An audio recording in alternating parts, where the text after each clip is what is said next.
জিলহজের 10 দিনের ফজিলত আমাদের সবাইকে মনে করে দেওয়া লাগবে, ঠিক আছে? অনলাইন অফলাইনে সবাই প্রচার করবেন।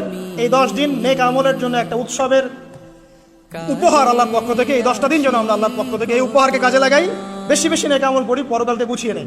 তারপর ইনশাআল্লাহ আল্লাহ পাক এরকম কিছু অকেশন সৃষ্টি করে দিয়েছে, এমন কিছু উৎসব আল্লাহ পাক সৃষ্টি করে দিয়েছেন যেখানে মানুষ আমল গুছিয়ে আবারও আল্লাহর পথে ফিরে আসতে পারে। আমার কথা কি বোঝা যাচ্ছে?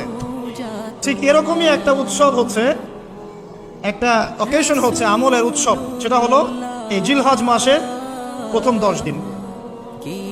এই জিলহজ মাসের প্রথম 10 দিন সম্পর্কে আল্লাহ পাক সূরা ফজরের মধ্যে শপথ করেছেন, ওয়াল ফাজরি, ফজরের কসম, ওয়া লায়ালিন আশর, এবং এই 10 রাতের কসম। এই 10 রাত বলতে এখানে জিলহজ মাসের এই 10 দিন এবং 10 রাতকে বোঝানো হয়।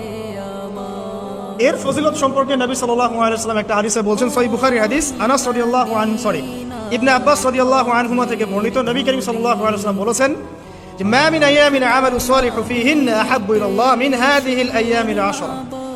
আল্লাহ পাকের কাছে এই 10 দিন অর্থাৎ জিলহজ মাসের প্রথম 10 দিনের নেক আমল যত বেশি প্রিয়, আল্লাহর কাছে জিলহজ মাসের প্রথম 10 দিনের নেক